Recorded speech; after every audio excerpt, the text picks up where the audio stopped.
Hello friends, welcome all. कैसे हैं आप सभी लोग। मैं सुनील कुमार स्वागत करता हूं आपके अपने चैनल क्रैकर जेस एकेडमी में। उम्मीद करता हूं कि आप सभी लोग अच्छे होंगे और आप लोग अच्छे से पढ़ रहे हैं ना दोस्तों। तो दोस्तों अगर बात करें दोस्तों, जैसा कि हम लोग दोस्तों आज है दोस्तों ट्यूसडे यानी मंगलवार। तो दोस्तों आज हमारी जो सीरीज़ है यानी जो आज हमारा जो क्लास रहेगी वो इंडियन वॉर्स के मतलब भारत के जितने भी महत्वपूर्ण जो वॉर हुए हैं है ना, उनको हम लोग सीरीज कर रहे हैं यानी वॉर्स की एक सीरीज कर रहे हैं। चाहे वो एंशिएंट हिस्ट्री का हो, चाहे वो मेडिवल हिस्ट्री का हो और चाहे वो मॉडर्न हिस्ट्री का है, यानी चाहे वो प्राचीन भारत का हो, चाहे मध्यकालीन भारत का हो, चाहे आधुनिक भारत।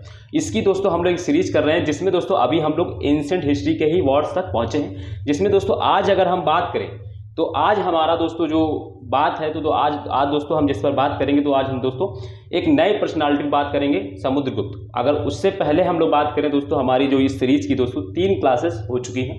3 क्लासेस मतलब दोस्तों पहली क्लास में दोस्तों मैंने आपको 10 किंग बैटल्स यानी दशराग युद्ध के बारे में पढ़ाया था, जिसका दोस्तों भारत में बहुत बड़ा प्रभाव है। बहुत ही ऐसा माना जाता है कि वो भारत का दोस्तों पहला युद्ध था और जिसने दोस्तों राजनीति के क्षेत्र में एक बहुत दिशा प्रदान की थी, है ना, भारत को।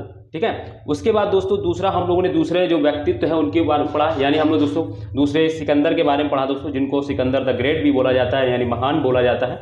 उनके बारे में दोस्तों हमने पढ़ा। उसके तहत दोस्तों हम लोगों ने हाइडे स्पीच का युद्ध देखा। ठीक है। देन दोस्तों हम लोगों ने तीसरा दोस्तों एक बहुत ही कहा जा सकता है कि भारत में हम लोग कहते हैं यानी है दोस्तों, कहते क्या है दोस्तों, हैं जो भारत के महान शासक हुए हैं, जो जिन्हों में दोस्तों बहुत ही आइडियल अपने तरीके से मानता हूं उनको। ठीक है दोस्तों, अशोक दोस्तों ऐसे महान शासक दोस्तों जिन्होंने हमारे भारत के अलावा दोस्तों पूरे विश्व में उनके लिए मतलब दोस्तों एक सम्मान की तरह उनको देखा जाता है। ठीक है। तो दोस्तों वो चीज़ है, अशोक के बारे में पढ़ा। और इसी तरह दोस्तों आज एक हम महान विजेता के बारे में पढ़ेंगे, जो भारत का सबसे महान विजेता जिसको कहा जाता है दोस्तों, समुद्रगुप्त के बारे में देखेंगे। ठीक है दोस्तों, तो ये सारी चीज़ें हैं दोस्तों, समुद्रगुप्त के बारे में आज हम लोग पढ़ेंगे। तो दोस्तों आप लोग आराम से बैठ जाएं, बस कहानी की तरह इसको सुनते रहें, बाकी आप लोग आराम से आपका सब कुछ हो जाएगा। ठीक है दोस्तों। तो हम लोग जो आज दोस्तों जो व्यक्तित्व है दोस्तों उनकी अगर हम बात करें तो आज दोस्तों हम लोग जिन पर बात करने जा रहे हैं वो है दोस्तों समुद्रगुप्त। ठीक है। जिनका टाइम पीरियड दोस्तों अगर हम बात बोलें तो 335 ईस्वी से यानी एडी भी लिखा होता है से दोस्तों 375 ईस्वी। ठीक है, ये इनका टाइम पीरियड है, यानी ये लगभग 40 साल तक भारत पर शासन करते हैं। 335 से लेकर 375 एडी के बीच में दोस्तों ये भारत पर शासन करते हैं। दोस्तों इनको कहा जाता है कि दोस्तों ये भारत के मतलब भारत के महान विजेताओं में मतलब सबसे बड़े विजेता थे भारत के। इनको विंसेंट स्मिथ जो है इनकी तुलना दोस्तों, है ना, एक इतिहासकार है विंसेंट स्मिथ दोस्तों, इनकी तुलना है ना नेपोलियन से करते हैं, इनको कहा जाता है कि ये समुद्र के ये जो है भारत के नेपोलियन है। यानी समुद्रगुप्त की तुलना जो है दोस्तों विंसेंट स्मिथ जो है ना वो क्या करते हैं, इनको भारत का नेपोलियन कहते हैं, क्योंकि दोस्तों नेपोलियन दोस्तों आधुनिक भारत में दोस्तों बहुत बड़ा विजेता था, जिसने दोस्तों लगभग 40 युद्धों को जीता था दोस्तों। ठीक है, उसी के तरह इनको दोस्तों भारत का नेपोलियन माना जाता है। ठीक है। तो दोस्तों ये एक महान विजेता थे, एक महान सम्राट थे। ठीक है। इनके बारे में दोस्तों अगर ऐसे ही बात करें दोस्तों तो हमारे भारत में सबसे पहले जो विजेता थे यानी जिनको दोस्तों जिन्होंने एक बड़े क्षेत्र को अगर जीता है तो दोस्तों समुद्र हमारे जो आते हैं वो हैं चंद्रगुप्त मौर्य, जिन्होंने पूरे भारत को दोस्तों एक अखंड भारत में बना दिया। पूरे छोटे छोटे भारत को जोड़कर एक बड़ा भारत, जिनके पास एक बड़ा क्षेत्र था, जिन्होंने एक बड़े क्षेत्र को जीता। इसके बाद अगर हम कहें दोस्तों तो जो मौर्योत्तर काल है दोस्तों, पूरे मौर्योत्तर काल के अगर 500 वर्षों को देखा जाए तो किसी एक शासक के बारे में अगर देखा जाए कि किसने बड़े क्षेत्र को जीता तो दोस्तों वो थे कनिष्क, जिनका दोस्तों मध्य एशिया तक उनका साम्राज्य विस्तार था। ठीक है। इसके बाद दोस्तों अगर हम देखें तो अगर गुप्त काल में दोस्तों तो गुप्त काल में सबसे बड़े जो विजेता हैं दोस्तों ये समुद्रगुप्त हैं। इसके बाद की अगर हम बात करते हैं तो दोस्तों इसके बाद दोस्तों हम लोग गुप्तोत्तर काल में अगर हम आते हैं तो हर्षवर्धन है दोस्तों, जिन्होंने दोस्तों क्या किया कि उत्तर भारत पूरे उत्तर भारत को जीता था, है ना, जिनको उत्तरा सकल पत्र भी स्वामी भी कहा जाता है। ठीक है। अगर उसके बाद भी देन हम लोग बात करते हैं तो दोस्तों इसके बाद हम लोग राष्ट्रकूट आते हैं। राष्ट्रकूटों में दोस्तों अगर हम देखें तो गोविंद तृतीय दोस्तों, है ना, गोविंद तृतीय दोस्तों जो जिसके बारे में कहा जाता है कि इसका संजना ताम्रपत्र अभिलेख है, जिसके बारे में कहा जाता है कि उसके जो घोड़े हैं वो दक्षिण से लेकर हिमालय तक उसके क्षेत्र का पानी पीते हैं, यानी मतलब कि उस इतने बड़े क्षेत्र का वो स्वामी था, है ना, उसके संजना ताम्रपत्र में ऐसा कहा गया। इसके बाद दोस्तों चोलों में देखें, दक्षिण में अगर हम देखा जाए तो चोलों में दोस्तों राजराज प्रथम है और दोस्तों राजेंद्र प्रथम है, जिन्होंने एक बड़े क्षेत्र को जीता, जिन्होंने राजेंद्र प्रथम तो दक्षिण एशिया तक के क्षेत्र को भी जीता, जिनको कडार ममकी कहा जाता था, है ना, कडार कोंडम की इन्होंने क्या की थी, उपाधि भी धारण की थी दोस्तों राजेंद्र प्रथम ने।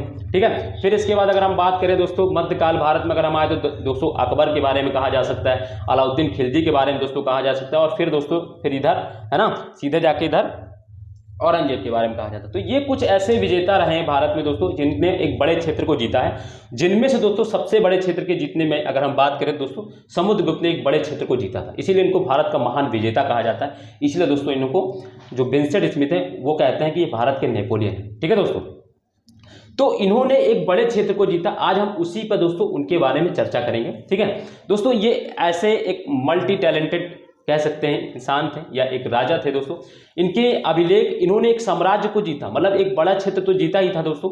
ये अच्छे कवि भी थे, ठीक दोस्तों, और ये मतलब सारे धर्मों का संरक्षण करते थे, है ना, संस्कृत साहित्य में इनकी रुचि थी दोस्तों, ये सारी चीज़ें इनके अंदर थी। ठीक है दोस्तों, अभी हम इन सब चीज़ों पर दोस्तों क्रमबद्ध चर्चा करेंगे, बट उससे पहले दोस्तों हम इनके बारे में कुछ जान लेते हैं कि ये कौन थे, किनके पुत्र थे। तो दोस्तों अगर हम इनकी बात करें दोस्तों तो ये गुप्त वंश के शासक थे, है ना, ये गुप्त वंश के शासक थे। ठीक है, ये गुप्त वंश से संबंधित है, वंश अगर इनका पूछा जाए तो गुप्त वंश है दोस्तों। ठीक है, अब सबसे बड़ा क्वेश्चन यहाँ उठता है कि गुप्त वंश के संस्थापक कौन थे। तो दोस्तों गुप्त वंश के जो संस्थापक थे वो दोस्तों थे श्रीगुप्त। ठीक है, ऐसा माना जाता है कि 275 एडी में दोस्तों इन्होंने क्या की थी, गुप्त वंश की स्थापना की थी। तो दोस्तों मेरे साथ इनको लिखते भी चले दोस्तों, जो भी नए हैं अगर मैं उनको बता दूं तो जो मैं यहाँ पे लिखूं दोस्तों उनको आप एज इट इज वैसे ही लिखते चलें। ठीक है, तो गुप्त वंश से संबंधित थे, और अगर हम गुप्त वंश के संस्थापक की अगर हम बात करें तो वो श्रीगुप्त थे, जिन्होंने देखो 275 एडी में दोस्तों क्या की थी, गुप्त वंश की स्थापना की थी। अब इसकी जानकारी दोस्तों जो है वो प्रयाग प्रशस्ति से मिलती है, प्रयाग प्रशस्ति में मिलती है इसकी जानकारी, जिसमें कहा गया कि श्रीगुप्त ने 275 एडी में दोस्तों गुप्त वंश की स्थापना की थी। ठीक है, इसके बाद दोस्तों अब आते हैं श्रीगुप्त के बाद दोस्तों राजा बनते घटोत्कच, यही इसी जो है प्रयाग प्रशस्ति दोस्तों अभी हम बात करेंगे उस पर। प्रयाग प्रशस्ति में दोस्तों में ही कहा गया कि घटोत्कच इसके बाद राजा बनते हैं। घटोत्कच के बाद दोस्तों इनके पिता गुप्त वंश जो इनके जो हैं समुद्रगुप्त के अगर हम पिता की बात करें, ठीक है, समुद्रगुप्त के अगर हम पिता की बात करें तो दोस्तों ये जो थे चंद्रगुप्त प्रथम थे। कौन थे दोस्तों, चंद्रगुप्त प्रथम। ठीक है दोस्तों, जिनका शासनकाल दोस्तों 319 एडी से लेकर दोस्तों 335 एडी तक कहा जाता है। ठीक है दोस्तों, तो ये इनके पिता थे दोस्तों।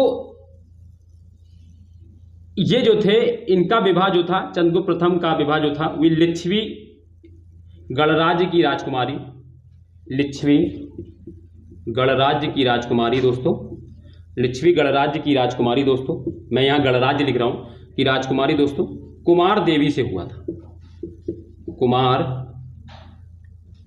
देवी से हुआ था। लिच्छवी गणराज्य की जो राजकुमारी थी कुमार देवी से दोस्तों क्या हुआ था, इनका विवाह हुआ था किनका, चंद्रगुप्त प्रथम का। इसी उपलक्ष्य में दोस्तों चंद्रगुप्त प्रथम, मैं थोड़ा चंद्रगुप्त प्रथम के बारे में बता देता हूँ। इसी उपलक्ष्य में दोस्तों चंद्रगुप्त प्रथम ने दोस्तों राजा रानी प्रकार का सिक्का ढाला था, राजा रानी प्रकार का दोस्तों, राजा रानी प्रकार का सिक्का डाला था दोस्तों। एक बार ये क्वेश्चन ये आप याद रखिएगा, राजा रानी प्रकार का सिक्का डाला था दोस्तों। ठीक है दोस्तों, राजा रानी प्रकार का सिक्का डाला था किसके उपलक्ष्य में दोस्तों, कुमार, जब इनका चंद्रगुप्त प्रथम का राज है ना, लिच्छवी गणराज्य की जो राजकुमारी थी उनके साथ जब विवाह हुआ था तो उन्होंने इसके उपलक्ष्य में दोस्तों विवाह के बाद दोस्तों क्या होता है, एक रानी राजा प्रकार की दोस्तों, राजा रानी प्रकार का जो है वो सिक्का डाला था। ठीक है, तो क्वेश्चन ऐसे भी पूछा जा सकता है कि राजा रानी प्रकार का सिक्का का संबंध किस राजा से है या किस वंश से संबंधित है या किस राजा का है, ये भी पूछ सकते हैं। तो आपको याद रखना कि ये चंद्रगुप्त प्रथम का सिक्का था। ठीक है दोस्तों, देखो यहाँ पे इन्होंने ऐसा क्यों किया कि इन्होंने राजा रानी प्रकार का सिक्का क्यों ढाला चंद्रगुप्त प्रथम ने, क्योंकि दोस्तों अगर हम बात करें तो उस समय गुप्त वंश का दोस्तों उद्धार हो रहा था। ऐसा माना जाता है कि जो गुप्त वंश का जो वास्तविक संस्थापक था दोस्तों वो चंद्रगुप्त प्रथम था। ये भी याद रखना है आपको कि गुप्त वंश का वास्तविक संस्थापक कौन था, तो वो चंद्रगुप्त प्रथम था। और गुप्त वंश का संस्थापक अगर कभी पूछा जाए तो दोस्तों श्रीगुप्त था। वास्तविक संस्थापक और संस्थापक में दोस्तों बहुत बड़ा डिफरेंट होता है, आपको याद रहना चाहिए, ठीक है। वो मैं अभी कभी बताऊंगा, ठीक है। आगे चलो भी, बड़ी याद रखना कि चंद्रगुप्त प्रथम जो थे वो गुप्त वंश के वास्तविक संस्थापक थे और गुरु श्रीगुप्त जो थे वो संस्थापक थे, ठीक है। तो यह है, तो क्या है ना दोस्तों, जब ये अभी क्या हो रहा था, इनका चंद्रगुप्त जो है, ये गुप्त वंश का जो है वो उभार हो रहा था। इन्होंने अभी जल्दी ही वंश की स्थापना की थी और इनका उभार हो रहा था। और गणराज जो लिच्छवी गणराज्य था जो, वो पहले से स्टेब्लिश, दोस्तों इसको हम लोग बहुत प्राचीन काल से भी पढ़ते आ रहे हैं। लिच्छवी गणराज्य की अगर हम बात करें तो दोस्तों ये हम लोग अजात शत्रु ने दोस्तों इस पर विजय प्राप्त की थी, उस टाइम से हम लोग इसको सुनते आ रहे हैं, ठीक है। तो लगभग ये 6वीं शताब्दी ईसा पूर्व में भी दोस्तों ये गणराज्य था, ठीक है। तब से ये चला रहा था। तो ये एक स्थापित और ये वर्चस्वशाली जो एक गणराज्य था।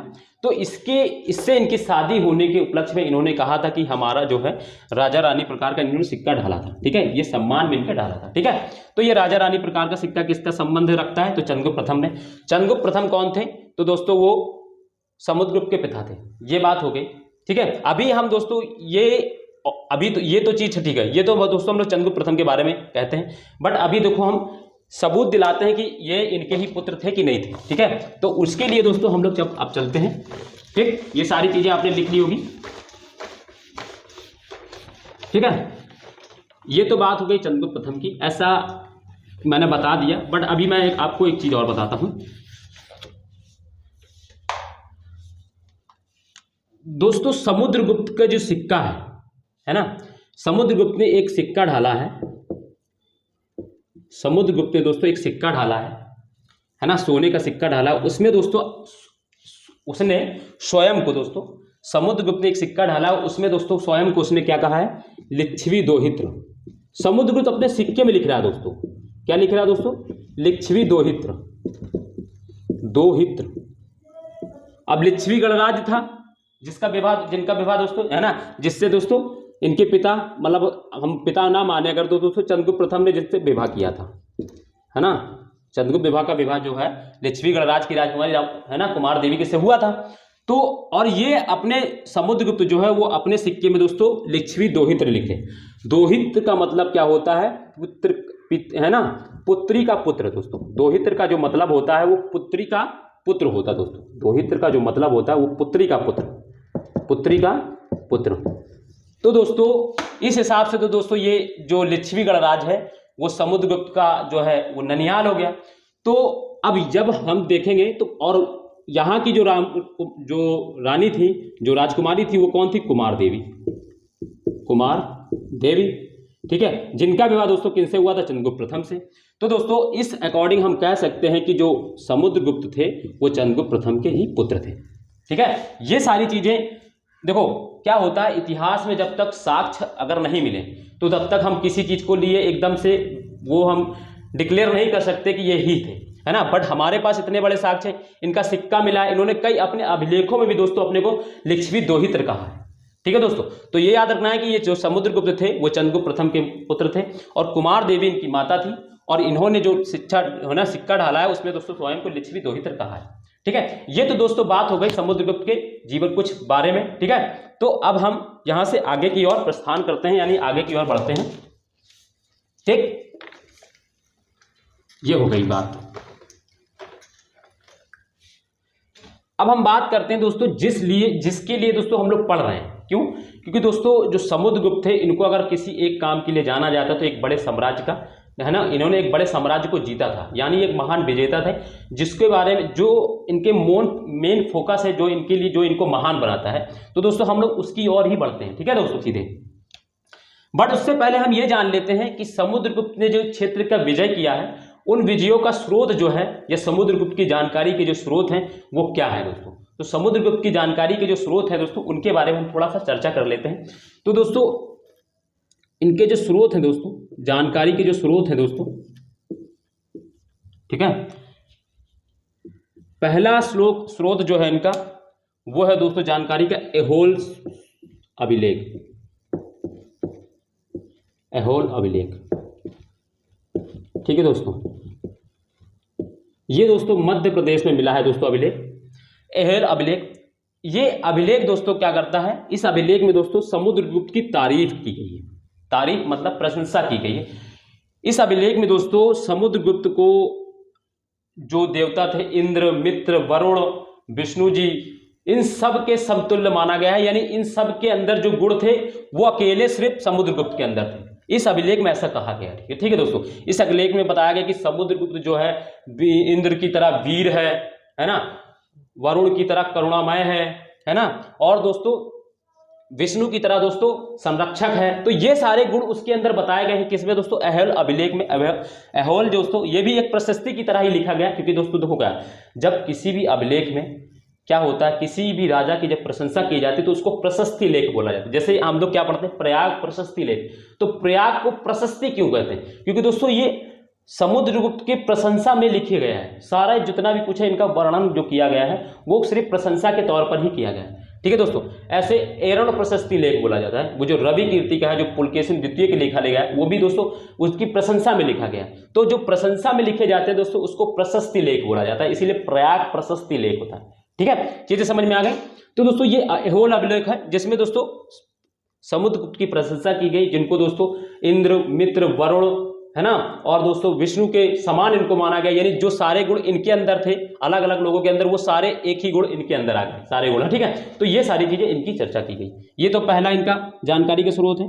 दूसरा दोस्तों जो जानकारी का स्रोत है वो है दोस्तों प्रयाग प्रशस्ति।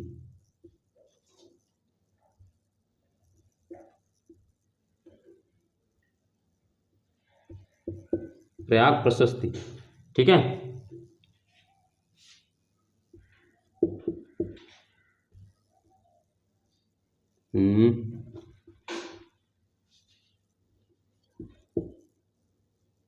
हाँ सॉरी, प्रशस्ति, ठीक है, प्रयाग प्रशस्ति। ठीक है, तो प्रयाग प्रशस्ति दोस्तों लेख है ना, प्रयाग प्रशस्ति अभिलेख दोस्तों ये इनकी जानकारी का मुख्य स्रोत है दोस्तों, है ना। सबसे ज्यादा इनकी जो जानकारी का स्रोत, पूरा जो आधार है समुद्रगुप्त के अगर बारे में अगर हम जानना चाहें तो इस अभिलेख को पढ़कर दोस्तों, प्रयाग प्रशस्ति लेख को हम पढ़ते हैं, पढ़कर दोस्तों हम क्या कर सकते हैं दोस्तों, हम इसको इस समुद्रगुप्त के बारे में सारी जानकारी हमको मिल जाएगी। ठीक है, तो मगर दोस्तों इस प्रयाग प्रशस्ति के बारे में हम लोग थोड़ा जान लेते हैं, क्योंकि दोस्तों यहाँ से क्वेश्चन बनते हैं। तो दोस्तों इसके बारे में भी थोड़ा हम लोग जान लेते हैं, फिर इसके बाद में हम लोग जाएंगे सीधे इनकी जो समुद्रगुप्त की जो विजयों का वर्णन है दोस्तों वो प्रयाग प्रशस्ति में है ना। इनके समकालीन कौन से राजा थे वो भी प्रयाग प्रशस्ति में। तो प्रयाग प्रशस्ति दोस्तों एक ऐसा इनका स्रोत है दोस्तों इनकी जानकारी का, जो समुद्रगुप्त के बारे में संपूर्ण जानकारी देता है। जैसे कि अगर हम बात करें, अगर हमारे पास रुद्रदामन का जूनागढ़ अभिलेख नहीं होता, या खारवेल का हाथी गुम्फा अभिलेख नहीं होता, तो खारवेल का हाथी गुम्फा अगर अभिलेख ना होता तो हम खारवेल की जानकारी जान ही नहीं पाते कि खारवेल जो है चेदी वंश से संबंधित थे, वो है ना, वो क्या कहते हैं कलिंग में शासन करते थे। तो वो उनकी जानकारी का एकमात्र स्रोत है। जैसे गोविंद तृतीय का दोस्तों संजना ताम्रपत्र अभिलेख है दोस्तों, जो इनकी जानकारी का एकमात्र स्रोत है। इसी तरह अगर हम कह सकते हैं तो जानकारी का एकमात्र स्रोत तो नहीं है ये, बट ये प्रयाग प्रशस्ति दोस्तों इनकी जानकारी का बहुत बड़ा स्रोत है दोस्तों। ठीक है, तो प्रयाग प्रशस्ति के बारे में थोड़ा हम लोग जान लेते हैं कि ये किसकी रचना है और इसमें क्या क्या दिया गया है, किस भाषा में लिखा गया, किस लिपि में लिखा गया है। ठीक है दोस्तों, किन किन राजाओं का इसमें नाम आया है, तो ये सारी चीजें हम लोग इसके बारे में थोड़ा पढ़ लेते हैं। तो अगर हम इसकी बात करें दोस्तों, तो मैं प्रयाग प्रशस्ति को दोस्तों थोड़ा आप लिख लीजिएगा इसके बारे में, थोड़ा यहां से क्वेश्चन बनते हैं दोस्तों। तो प्रयाग प्रशस्ति, अरे यार मुझे प्रशस्ति नहीं लिखा जा रहा है, हाँ अब लिखा गया प्रशस्ति। ठीक है, प्रयाग प्रशस्ति। तो अगर हम इसकी बारी की बात, प्रयाग प्रशस्ति अभिलेख, ठीक, कभी कभी क्या होता है ना, दिमाग में चीजें चल रही होती हैं बट वो लिखा नहीं जाता है। ठीक है, तो प्रयाग प्रशस्ति के बारे में अगर हम बात करें तो इसके जो लेखक थे दोस्तों, जो इसने रचनाकार थे दोस्तों, रचनाकार वह कह लो, तो वो कौन थे दोस्तों, इसके रचनाकार जो थे, ये किसकी रचना है, तो दोस्तों प्रयाग प्रशस्ति जो लेख है किसने खुदवाया था दोस्तों, अगर हम इसकी बात करें तो ये हरिशेन द्वारा, ठीक है दोस्तों, हरिशेन जो इनके दरबारी कवि थे दोस्तों, हरिशेन। ठीक है, ये इनकी रचना है। दूसरी चीज ये जान लेते हैं कि हरिशेन, अब दोस्तों हरिशेन दोस्तों क्या थे कि इनके दरबारी कवि थे और इनकी प्रशंसा में दोस्तों इन्होंने लिखा है। तो कभी काल क्या हो जाए कि हरिशेन के बारे में पूछ लिया जाए कि हरिशेन तो थे इनके दरबारी कवि, बट ये किस पद पर थे? तो इस चीज को आपको ध्यान रखना है कि ये दोस्तों संधि विग्रहिक पद पे थे। कौन सी पद पर दोस्तों? संधि विग्रहिक पद पर थे दोस्तों। ये एक पोस्ट होता था, है ना, समुद्रगुप्त के शासनकाल में दोस्तों, संधि विग्रहिक दोस्तों जो है ना उस पद पर थे। और इस जो ये संधि विग्रहिक था, ऐसा माना जाता है कि ये जो है ये विदेश मंत्री होते थे, विदेश मंत्री। बट इसको आप लोग मतलब इसको अटल मत मान लीजिएगा, ऐसा बहुत से इतिहासकार सब मानते हैं, बट अभी तक ये नहीं है। बट ये जान लीजिए कि ये संधि विग्रहिक थे, ठीक है। तो हरिशेन जो थे उनके दरबार में एक संधि विग्रहिक थे, ठीक, मुख्य सलाहकार भी थे वो। तो ये उनका पद हो गया। दूसरी चीज दोस्तों ये जान लेते हैं कि हरिशेन जो प्रयाग प्रशस्ति है, इसकी जो भाषा थी वो दोस्तों संस्कृत थी। मैं आपको एक चीज दोस्तों बता दूं कि जो मौर्यकालीन जो अभिलेख जितने भी मिलते हैं दोस्तों, उसकी जो भाषा थी वो दोस्तों प्राकृत भाषा थी, और जो लिपि थी दोस्तों वो ब्राह्मी लिपि थी। इसके बाद देन हम अगर मौर्योत्तर काल के अगर हम नीचे आते हैं तो उसमें भी दोस्तों डोमिनेंट दोस्तों वो प्राकृत भाषा का ही रहता है। और दोस्तों क्या होता है कि जो लिपि होती है वो ब्राह्मी ही। बट दोस्तों वहां पर आपको एक अभिलेख मिलता है रुद्रदामन का जूनागढ़ अभिलेख दोस्तों, जो दोस्तों संस्कृत भाषा में लिखा गया पहला अभिलेख जिसको माना जाता है, संस्कृत भाषा में लिखा गया जिसको प्रथम अभिलेख और सबसे बड़ा अभिलेख में माना जाता है।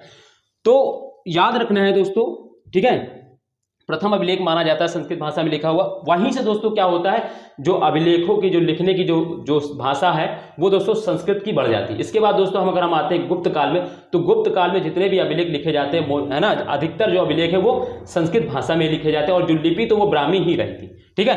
तो भाषा दोस्तों क्या हो गई संस्कृत, और जो लिपि है दोस्तों वो कौन सी है दोस्तों? ब्राह्मी, ठीक है, ब्राह्मी लिपि में दोस्तों इसको लिखा गया है, ठीक है। और दोस्तों अगर हम इसकी बात करें तो इसमें दोस्तों इसमें 3 राजाओं का उल्लेख होता है।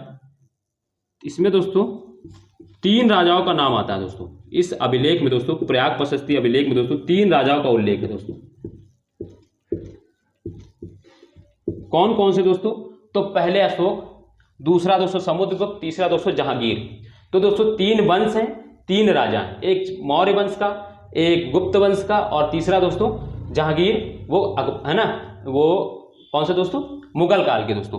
तो याद रखना है कि इसमें 3 राजाओं का उल्लेख आता है। तो कौन कौन से? अशोक। दोस्तों क्या है कि ये जो अभिलेख है, जो ये अभिलेख जो लिखाया गया है वो दोस्तों जो अशोक का जो पिलर अभिलेख है ना दोस्तों, अशोक ने जो पिलर अभिलेख बनाया था उसी पर दोस्तों ये खुदवाया गया है, ये ऐसे खुदवाया गया है। उसमें ये 33 लेख लिखे गए। मैंने क्या बताया था दोस्तों, अशोक क्या करते थे, इनका एक पिलर होता था, एक पिलर अभिलेख स्तंभ लेख होता था, उसमें दोस्तों ये 14 अपनी लेख लिखवाते थे।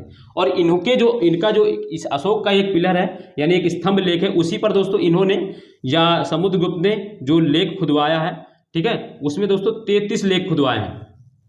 ये चीजें आप थोड़ा डिफिकल्ट आपको लग रही होंगी बेशक समझने में, बट आप समझिए कि 33 लेख लिखवाए थे, है ना, इसी पिलर पे। तो ये अशोक का पिलर था, ठीक है दोस्तों। इसीलिए दोस्तों इसमें अशोक के पहले से ही कुछ चीजें ना इनमें अंकित थी दोस्तों, तो दोस्तों इसीलिए इसमें अशोक का अभिलेख आता है।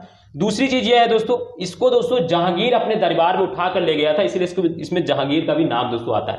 तो ये चीज याद रखना है, ठीक है। तो ये इसमें 3 राजाओं का उल्लेख आता है, ज्यादा इसमें मत जाइए वरना क्या है कि फिर आप उलझ के रह जाएंगे, ठीक है। तो यह प्रशस्ति लेख की अभिलेख की बात हो गई। दूसरी चीज दोस्तों इसमें एक चीज और मैं बता दूं आपको, प्रशस्ति लेख दोस्तों ऐसा कहा जाता है, हरिशेन दोस्तों इसी प्रशस्ति लेख में लिखते हैं कि इस, है ना, इस अभिलेख का जो रचयिता है, जो रचना है वो यमुना नदी के किनारे की गई है। मतलब वो लिखते हैं कि ये जो अभिलेख है यह यमुना नदी के किनारे लिखा गया है ना। ये अपने स्वयं प्रशस्ति लेख में ये स्वयं लिखते हैं हरिशेन। तो अब ये यमुना नदी के किनारे लिखा गया है, ये इस पे क्या होता है कि बहुत से इतिहासकार इस पे डिबेट का विषय बन जाता है, बट हम लोग को वहाँ पे नहीं जाना है। थोड़ी सी हमने इसी चर्चा बता दी आपको कि हरिशेन दोस्तों अपने ही अभिलेख में लिखते हैं कि यह जो अभिलेख लिखा जा रहा है वो यमुना नदी के किनारे लिखा जा रहा है, ठीक है।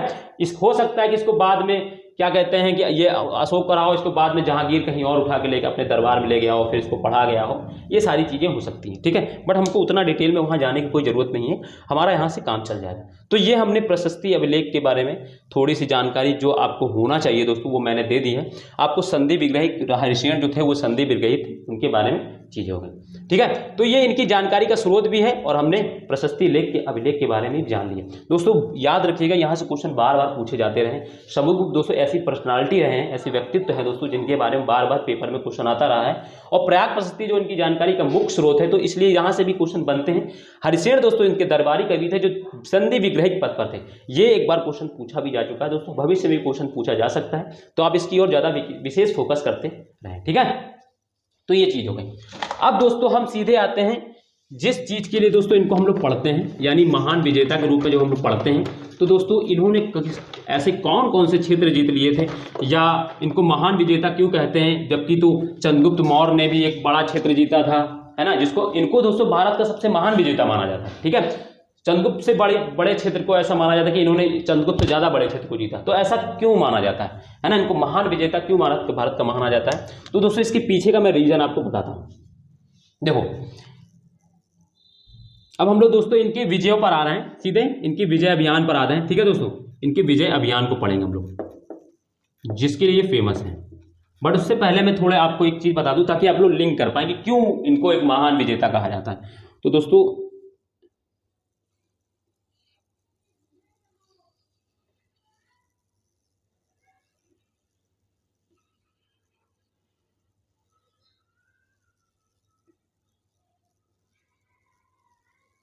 ये दोस्तों हमारा प्यारा भारत होगा।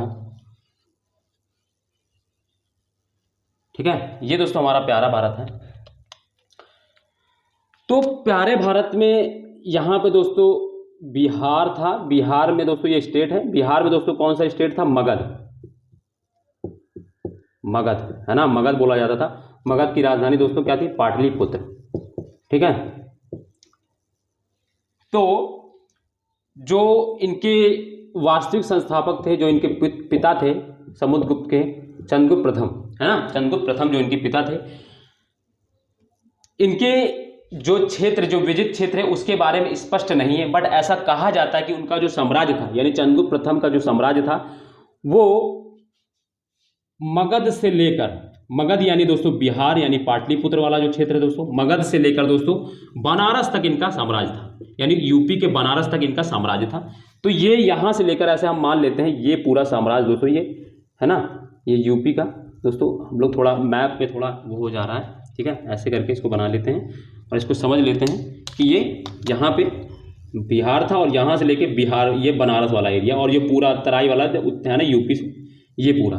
तो ये ऐसा है ना, मतलब जो है इनका जो क्षेत्र था वो मगध से लेकर बनारस यानी पाटलिपुत्र से लेकर बनारस तक इनका साम्राज्य तक, इनका चंद्रगुप्त प्रथम का।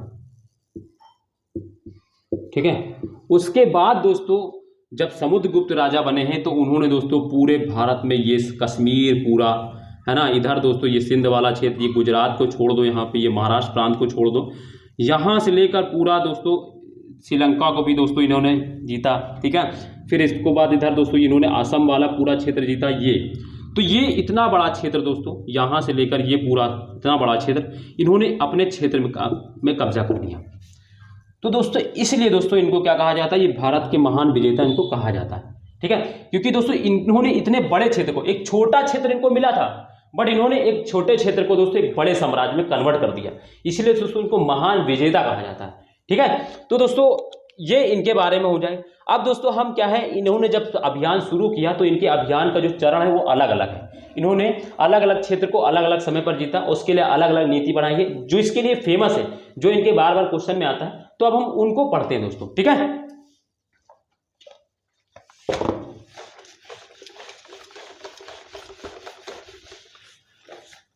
दोस्तों विजय अभियान की अगर हम बात करें तो सबसे पहले जो प्रयाग प्रशस्ति जो अभिलेख है जिससे दोस्तों हमको विजय अभियान की जानकारी मिलती है, अगर हम उसकी बात करें तो दोस्तों उन्होंने कहा है कि सबसे पहले जो समुद्रगुप्त है उन्होंने दोस्तों सबसे पहले दक्षिण के 12 राजाओं को जीता, दक्षिण के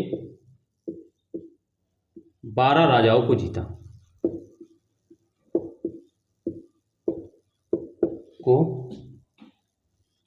12 राजाओं को जीता। ठीक है, समुद्रगुप्त ने जब अपना साम्राज्य स्थापित किया, जब अपने मगध पर जब शासित किए, तो वो उत्तर भारत को ना जीतकर सबसे पहले जाते हैं, समुद्रगुप्त की जो जो रचना है अगर उसको पढ़ा जाए उसमें 33 लेख हैं, उसमें से दोस्तों है ना उसी अभिलेखों में दोस्तों सबसे पहले जो वो लिखता है कि उन्होंने पहली दूसरी पंक्ति में दोस्तों वो लिखता है कि दोस्तों दक्षिण के 12 राजाओं को पहले इसने जीता। ठीक है, ठीक। फिर दूसरा दोस्तों इन्होंने जो अभियान किया है वो अभियान किया है दोस्तों प्रत्यवंत के राजाओं को, प्रत्यवंत यानी दोस्तों सीमावर्ती राज्य, सॉरी दोस्तों प्रत्यवर्त नहीं दोस्तों, आर्यावर्त के राजाओं को, आर्यावर्त के 9 राजाओं को हराया, 9 राजाओं को हराया। ठीक है, तीसरा दोस्तों फिर इन्होंने प्रत्यवंत को जीता। अभी दोस्तों मैं आपको बताता हूं बट आप लिख लीजिए, थोड़ा मैं इसको डिस्क्राइब करूंगा ना, क्योंकि प्रत्यवंत मतलब होता है दोस्तों सीमावर्ती क्षेत्र। अभी बताता हूं कौन सा सीमावर्ती क्षेत्र, सीमावर्ती प्रतिबंध क्षेत्र के राजाओं को हराया, यानी सीमावर्ती क्षेत्र के राजाओं को हराया। ठीक है, चौथा दोस्तों आटविक को हराया। आटविक ये दोस्तों ये मध्य भारत में कुछ जंगली वाले इलाके हैं दोस्तों, आटविक को हराया। तो दोस्तों इन्होंने मतलब समुद्रगुप्त ने 4 अभियान किए हैं और 4 अभियान में दोस्तों अलग अलग एरिया के अलग अलग क्षेत्रों को जीता है। ठीक है दोस्तों, ये सारी चीजें हो गई इनकी, मतलब दक्षिण के 12 राजाओं को जीता है, आर्यवर्त के 9 राजाओं को जीता हराया है, प्रत्यबंध क्षेत्र के राजा है ना के राजाओं को जीत हराया है, और दोस्तों आटविक को हराया है। तो इन्होंने 4 राज्यों को मतलब 4 बड़े बड़े क्षेत्रों को मतलब 4 अभियान किए हैं और उसमें दोस्तों इन्होंने बड़े इतने राजाओं को हराया। ठीक है, बट अभी दोस्तों हम लोग एक चीज पे आते हैं, ये यहाँ पे थोड़ा रुकते हैं। ठीक है दोस्तों, मगर आपको मैं एक चीज बताऊं, जैसे कि दोस्तों मान लीजिए भारत है, ठीक है, भारत में ये दोस्तों मगध में शासन कर रहे हैं, और दोस्तों अगर हम हरिशेन या हरदयाल, एक इतिहासकार है हरदयाल के हिसाब से मान लें कि उन्होंने दोस्तों जो हरिशेन ने ऐसा लिखा है वो सही है, उन्होंने ऐसा ही अभियान किए। बट दोस्तों ये एक तार्किक नहीं लगता है। तार्किक इसलिए नहीं लगता है दोस्तों कि कोई भी जो राजा है जिसका दोस्तों क्या है कि उत्तर भारत में एक छोटे से क्षेत्र में जिसका शासन है दोस्तों, ठीक है, और वो अपने आसपास के 12 बड़े राजाओं को ना जीत कर दोस्तों पहले जा रहा है वो दक्षिण के राजाओं को जीतना, जो दोस्तों एकदम इम्पॉसिबल ही लगता है। क्यों? क्योंकि दोस्तों कोई भी शासन राजा होगा वो सबसे पहले अपने आसपास के इलाकों को जीतेगा, आसपास के इलाकों को जब जीत लेगा, उनको सिक्योर कर लेगा, अपनी सीमा को सिक्योर कर लेगा, देन इसके बाद दोस्तों वो बड़े किसी दूसरे क्षेत्र पर जीतने जाएगा। और ऐसे क्षेत्र को दोस्तों जीतने जा रहा है 12 दक्षिण के 12 राजाओं को, जहां दोस्तों बहुत दूरी डिस्टेंट है, जहां से वो निकले अगर तो यहाँ पे दोस्तों क्या हो जाए, इनकी शासन व्यवस्था ही डिस्टर्ब हो जाए, यहाँ की शासन शायद इनके यहाँ के जो राजा वही इनके साम्राज्य में कब्जा कर लें। तो ऐसा हो ही नहीं सकता कि दोस्तों कोई भी राजा जो अपने क्षेत्र के आसपास के इलाकों को छोड़कर दोस्तों वो दक्षिण के राजाओं को जीतना चला जाए। ठीक है, ये चीज हो गई। दूसरी चीज दोस्तों, प्रत्यवंत के 9 राजाओं को जीता उसने। अब दोस्तों ये प्रत्यवंत के जो 9 राजाएं थे, अगर मैं इनकी बात करूं दोस्तों, मैं थोड़ा इसको मिटा रहा हूं, आप लोगों ने लिख लिया होगा, तो मैं इसको अब समझाने की कोशिश कर रहा हूं। मैं आपको मैथ के थ्रू दोस्तों आपको चीजें अच्छे समझ में आएंगी।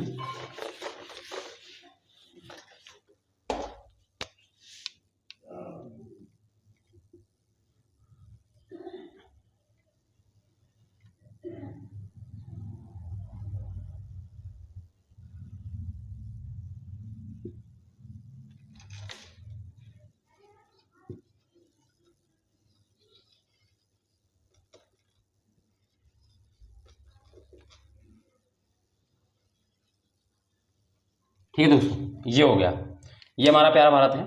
इसकी बात करें तो दोस्तों इनका यहाँ पे शासन था, और अगर हम हरिशेन या लाला हरदयाल के इतिहास का जो हरदयाल है उनके हिसाब से अगर माना जाए तो दोस्तों उन्होंने कहा है कि वो पहले दक्षिण भारत जीतने गए, तो दोस्तों वो अपने आसपास के इलाकों को छोड़कर वो दक्षिण भारत के 12 राजाओं को जीतने चला जाएगा, ये तो तार्किक नहीं लगती। दूसरी चीज दोस्तों देखो, यहां देखो कि दोस्तों ठीक है, अब वो कह रहा है कि प्रतिबंध के राजा, और प्रतिबंध में दोस्तों क्या है, सीमावर्ती राज्य है ना। फिर इसके बाद दोस्तों हम आते हैं, अगर हम प्रतिबंध राज्य की अगर हम बात करें तो दोस्तों उसमें उड़ीसा है, उड़ीसा के बाद उसमें बंगाल है, उसमें असम है, बिहार है, असम है, नेपाल है दोस्तों, उत्तराखंड आता है, जम्मू कश्मीर दोस्तों, इधर राजस्थान, इधर सिंध वाला इलाका।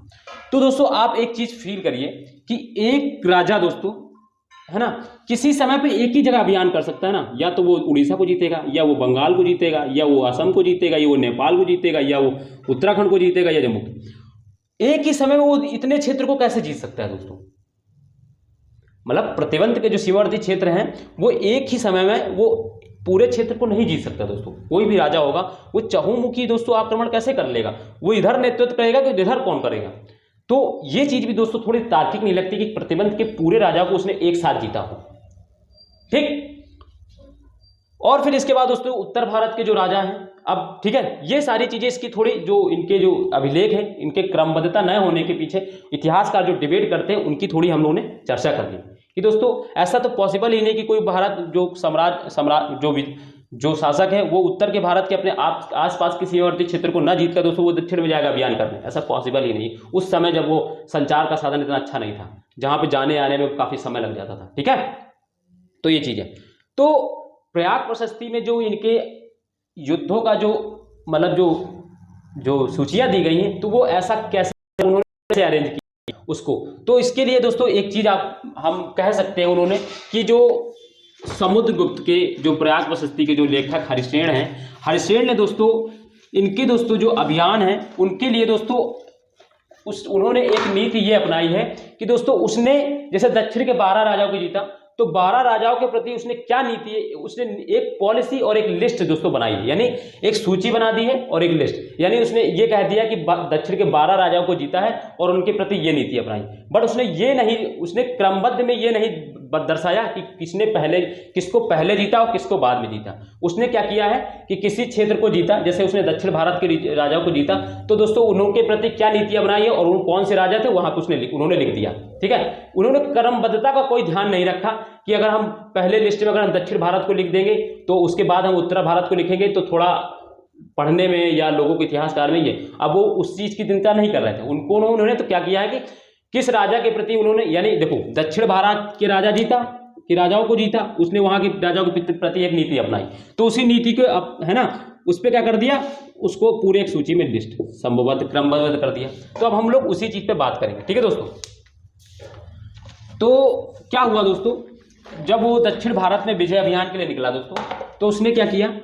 अब हम बात करते हैं दोस्तों सीधे अब उसके मतलब जो तार्किक अभियान है। तो सबसे पहले क्या किया होगा मान लेते हैं हम, उसने आर्यव्रत के 12 राजाओं को जीता, आर्यव्रत के 12 राजाओं को जीता दोस्तों।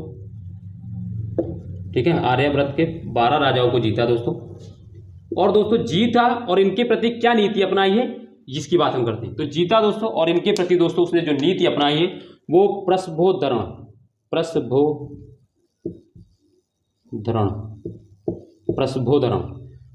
का मतलब दोस्तों होता सर्वनाश। सर्वनाश मतलब दोस्तों जो दोस्तों आर्यव्रत मतलब दोस्तों उसके जो है ना उत्तर भारत के जो मैदान के जितने भी इलाके वाले जो होते हैं, ठीक है, उनको जीता और उनके प्रति दोस्तों क्या किया, प्रस्भोधरण की नीति अपनाया। प्रस्भोधरण का मतलब है सर्वनाश, यानी उनको पूरी तरीके से मिटा दिया, उनको जो उनका साम्राज्य था उनको समाप्त कर दिया, वहां के राजा को समाप्त कर दिया और दोस्तों उसके जो वहां का जो प्रशासन था स्वयं अपने नियंत्रण में ले आया। ठीक है, ये तो दोस्तों उसने आर्यव्रत के पीते मतलब के राजाओं के साथ ऐसा किया। इसके बाद दोस्तों उसने क्या किया होगा, दक्षिण भारत के राजाओं को जीता और दक्षिण भारत के राजाओं के कितने राजाओं को दोस्तों, ये 9 राजा थे दक्षिण भारत के दोस्तों उसने। इसके बाद देन वो गया होगा दोस्तों दक्षिण भारत के 9 राजाओं को जीतने।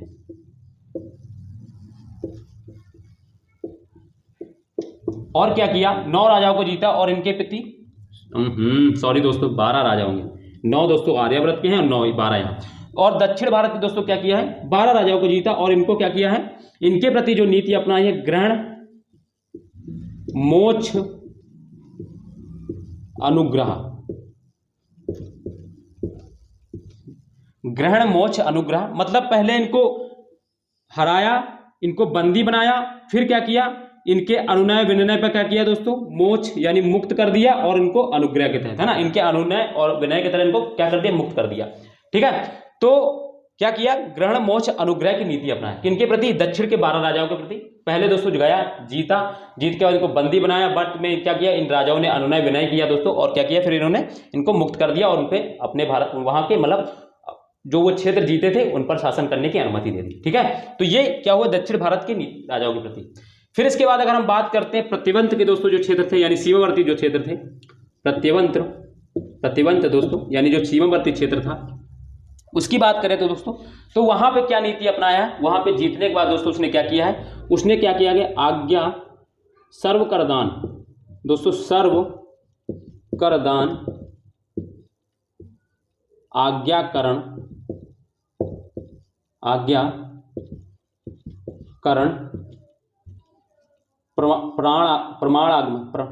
प्रणाम आगमन, यानी ये नीति अपना, यानी सर्व करदान, यानी इनको जीता और उनको राज्य करने की तो अनुमति दी और उनसे कहा कि आप जो जो कर जो राज्य की तरफ से लगेंगे वो सारे कर देंगे। आज्ञाकरण, जो भी राज्य आज्ञा देगा, यानी जो हम राज्य आज्ञा देंगे वो उसका आपको पालन करना होगा। और प्रणाम आगमन का मतलब हर वर्ष आपको आके दरबार में हाजिरी लगानी होगी। तो ये क्या किया, प्रतिवंत के जितने भी जो क्षेत्र थे, जहाँ पे जो हम जिन्होंने बताया कि जम्मू कश्मीर है, राजस्थान का कुछ क्षेत्र है दोस्तों, उड़ीसा, बंगाल, असम, नेपाल, है ना, इन सारे क्षेत्रों के प्रति दोस्तों इसने क्या किया, ये सर्व करदान, आज्ञाकरण, प्रणाम आगमन, है ना, मतलब प्रणाम करो आके आगमन करो, ठीक है, ये सारी नीतियां इन्होंने न दी। आठविक को दोस्तों, चौथा दोस्तों आठविक को दोस्तों इन्होंने क्या किया, आठविक दोस्तों क्या थे, आठविक कौन थे, ये जंगल में रहने वाले लोग थे, इनको क्या किया दोस्तों, इसने दास बना दिया। दोस्तों क्या है, दास बना लिया। क्यों दोस्तों, आठवीं का विजय क्यों, कि दोस्तों क्या होता था, जब ये अभियान के लिए निकलता था ना, तो ये आठवीं उसको परेशान करते थे, इसकी सेना को तंग करते थे, तो इसलिए दोस्तों इन्होंने क्या किया, उसको, है ना, उनको हराया और उनको क्या करें, दान कर उनको दास बना दिया, ठीक है। तो ये हो गई इनके विजय की, जो कौन कौन से क्षेत्र पर जीता और कौन कौन सी नीति अपनाए दोस्तों, इस पर हम लोगों ने बात की, ठीक है। सबसे अब दोस्तों बात हम करते हैं कि ये तो दोस्तों हमारा जो पहले हमने जिस पर चर्चा की थी वो दोस्तों उनका हम लोगों ने उस चीज़ पर दोस्तों उसका विखंडन किया, मतलब उसके तर्क दिए कि ये ऐसा हो सकता है, ऐसा है, ठीक है।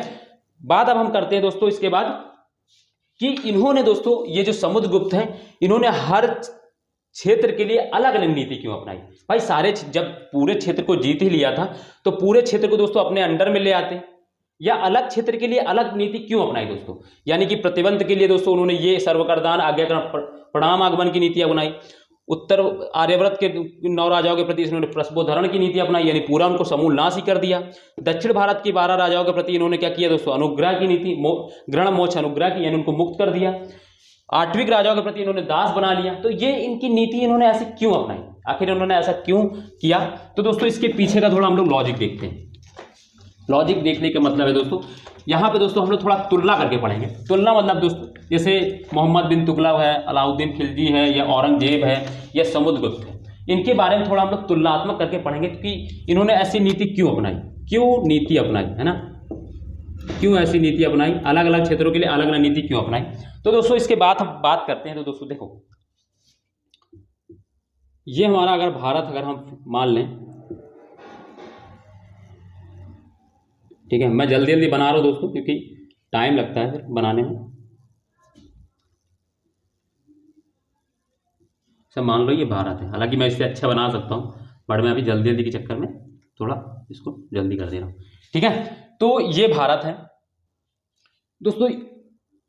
क्या कर लिया इन्होंने, अपने ये सारे क्षेत्र को अपने अंडर में अधीन कर लिया। राजस्थान के इलाके को छोड़ दिया, इधर ये इलाके अंडर नहीं किया, बंगाल नहीं जीता, उड़ीसा अपने अधीन नहीं किया, ठीक है। तो ये यानी दोस्तों क्या है, देखो अब हम अगर बात करते हैं तो आर्यव्रत का जो क्षेत्र है दोस्तों, उसने या समुद्रगुप्त ने दोस्तों इसके प्रति प्रस्पोधरण की नीति क्यों अपनाई, यानी उनको सर्वनाश क्यों कर दिया। भाई यहाँ भी तो जीता था, इनको भी सर्वनाश कर दिया था, इनका भी यहाँ भी प्रत्यक्ष नियंत्रण कर लेता, यहाँ भी कर लेता, यहाँ भी क्यों नहीं किया लगा। तो दोस्तों इसके पीछे जो है वो आर्थिक रीजन था। आर्थिक रीजन दोस्तों क्या है कि दोस्तों ये जो क्षेत्र है दोस्तों वो उपजाऊ क्षेत्र है, और दोस्तों यहाँ का जितना बड़ा इलाका जिसके अंदर रहेगा उसको उतना ज़्यादा रेवेन्यू मिलेगा। बात समझ रहे हैं ना, क्योंकि ये उपजाऊ क्षेत्र है, यहाँ से रेवेन्यू का जो रेट है वो ज़्यादा मिलता है। तो दोस्तों इसलिए क्या किया इन्होंने, उत्तर भारत के जितने आर्यव्रत के जितने राजाओं को जीता दोस्तों, उनको क्या किया, अपने अधीन कर लिया, क्योंकि दोस्तों यहाँ का जो क्षेत्र है उपजाऊ है, यहाँ से कर ज़्यादा मिलता था, ठीक। ये तो इनके प्रस्पोधरण की नीति की बात होगी। दूसरा, दक्षिण भारत की राजाओं को जब हराया दोस्तों, तो उनको अपने अधीन डायरेक्ट प्रत्यक्ष नियंत्रण में क्यों नहीं कर लिया, उनको छोड़ क्यों दिया, उनको मुक्त क्यों कर दिया। तो दोस्तों उसकी हम बात करें दोस्तों, तो उसका रीजन ये था, एक तो दोस्तों ये इसके साम्राज्य से दूर है। भाई दक्षिण भारत बहुत दूर है, उस समय संचार के साधन इतने सुगम नहीं थे कि रोज हम आके यहाँ से जा सकते हैं, महीनों लग जाते थे, हफ्तों लग जाते थे आने जाने में। तो दोस्तों एक तो इनकी दूरी थी, पहली रीजन तो ये। दूसरा रीजन ये है कि यहां से दोस्तों ये ऐसा क्षेत्र है जो ज्यादा उपजाऊ नहीं था। हालांकि इसके बाद के जो कार्य हैं उपजाऊ थे, मतलब कि ये जो तुंगभद्रा क्षेत्र है ये सारी चीजें उपजाऊ थी, दूरी थी।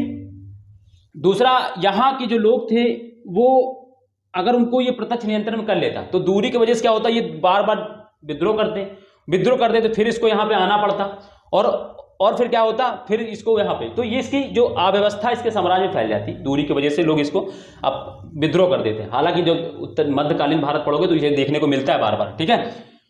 तीसरी चीज यह है कि दोस्तों जितना बड़ा साम्राज्य होगा दोस्तों आपको प्रशासनिक व्यवस्था उतनी ज्यादा करनी पड़ेगी। यानी अगर इसको प्रत्यक्ष नियंत्रण में हम कर लेंगे तो दोस्तों यहाँ पे प्रशासन भी संभालना पड़ेगा, और यहाँ के लिए दोस्तों हमको रेवेन्यू खर्च करना पड़ेगा, और जहां से रेवेन्यू ज्यादा मिलना नहीं है दोस्तों, तो दूरी सबसे ज्यादा मेन डिस्टेंस थी इसके लिए। तो इसलिए दोस्तों इसने क्या किया कि यहाँ के क्षेत्र को जीता, लूटा, फिर ठीक है दोस्तों, और जो लूट पाया और उसके बाद वो चला गया।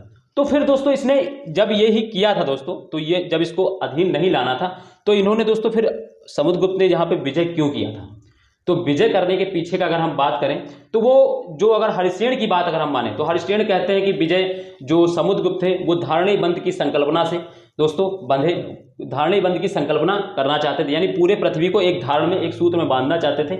इसलिए दोस्तों इन्होंने दक्षिण भारत को जीता। बट ये लॉजिकल नहीं लगता, क्यों? क्योंकि दोस्तों वो हरिश्चंद्र थे, वो दरबारी कवि थे, तो वो प्रशंसा करेंगे ही करेंगे। अगर हम बात करें तो दोस्तों कोई राजा जो है किसी क्षेत्र को क्यों जीतता है, देखो एक चीज मैंने बता दी, धारणी बंध की संकल्पना किससे जुड़ी हुई है, तो हर्षवर्धन से, ये याद रखना है ना। धारणी प्रत्यभ्यो भी इसको कहा जाता है, इसको जो उपाधि प्रत्यभ्यो भी कहा जाता है, तो याद रखना धारणी बंध की संकल्पना दोस्तों हर्षवर्धन के बारे में जोड़ा जाता है, अरे सॉरी दोस्तों समुद्रगुप्त के बारे में जोड़ा जाता है, ठीक। अगर हम बात करें कि क्यों इसने जीता होगा, तो सबसे पहली चीज तो दोस्तों लूट। किसी भी राजा का मुख्य उद्देश्य क्या होता है, धन ज्यादा अर्जित करना। दूसरी चीज दोस्तों, आप जितना बड़ा क्षेत्र जीतते हैं आपकी प्रसिद्धि उतनी ज्यादा बढ़ती है, तो सम्मान, है ना, यानी धन और प्रसिद्धि इनके दो मुख्य कारण रहे होंगे, जिसके लिए दोस्तों हर राजा जो चाहता है वो करना है ना। इसीलिए दोस्तों इन्होंने दक्षिण भारत के राजाओं को जीता होगा और इसके बाद दोस्तों इनको छोड़ दिया होगा, ठीक। सर्व करदान का जो इन्होंने क्यों किया, क्योंकि ये आसपास के इलाके थे और यहां से दोस्तों यहां से क्या है, पेड़ पौधे, यहाँ से जंगल जो लकड़ियां हैं, और दोस्तों यहाँ से रेवेन्यू क्षेत्र था। इसलिए दोस्तों इन्होंने अपने प्रत्यक्ष नियंत्रण में तो नहीं किया, बट इसको अप्रत्यक्ष नियंत्रण में भी नहीं रहने दिया। मतलब यहाँ के राजाओं को राज करने तो दिया, बट इनसे कहा कि कर भी आप देंगे। क्यों? क्योंकि दोस्तों यहाँ पे ये थोड़ा उपजाऊ क्षेत्र है, लकड़ी मिलता है, हाथी मिलते हैं यहाँ पर, और ये इसीलिए दोस्तों इनसे क्या किया कि आप हमको कर देंगे, सर्व करदान, प्राण आगमन, है ना, आज्ञाकरण, ये सारी चीजें आप करेंगे। तो इनके पीछे की लॉजिक यही था, तो ये सारी चीजें इसकी नीति थी। इसलिए दोस्तों इन्होंने अलग अलग क्षेत्र के लिए अलग अलग नीति अपनाई, ठीक है। तो ये सारी चीजें हमारी बात हो गई सॉरी दोस्तों समुद्रगुप्त के बारे में। दोस्तों देखो एक चीज और जान दो, जैसे कि अगर हम मोहम्मद बिन तुगलक की बात करें, इनसे तुलना कर ले, तो मोहम्मद बिन तुगलक ने क्या किया था दोस्तों, उसने दक्षिण भारत को जीता, और दोस्तों उसको प्रत्यक्ष नियंत्रण में करने के लिए दोस्तों उसने क्या किया, अपनी राजधानी दोस्तों दिल्ली से दौलताबाद ले आया, है ना। दौलताबाद मतलब दोस्तों उदयगिरी ले आया दोस्तों, यहां पे ले आया, और दोस्तों उसने क्या किया, ये जो दक्षिण भारत है इसको प्रत्यक्ष कंट्रोल में करने की कोशिश की। इसी वजह से क्या हुआ, वो दोस्तों विफल हुआ दोस्तों। उसने दोस्तों रोड भी बनवाई, सारा कुछ करवाया, बट वो दोस्तों इन कारण में विफल रहा, और दोस्तों इसलिए उसको ऐसा राजा कहा जाता है कि वो जो भी कार्य करता था उसमें वो विफल हो जाता था, ठीक है। इसी तरह दोस्तों अगर हम बात करें अलाउद्दीन खिलजी की दोस्तों, तो अलाउद्दीन खिलजी को देखो दोस्तों, वो आया, उसने क्या किया, गुजरात ये सारी चीजें जीती। जीतने के बाद दोस्तों वो वापस चला गया, उसने प्रत्यक्ष नियंत्रण नहीं किया, कर्नाटक तक का उदयगिरी, द्वार समझ के हौसले, है ना, ये सारी चीजें उसने राज्य को जीता और वो वापस चला गया। उसने अपने उस राज्य को प्रत्यक्ष नियंत्रण में लाने की कोशिश नहीं की, क्योंकि वो जानता था कि यहां से रोज रोज कौन दिल्ली से आएगा यहाँ अभियान करने।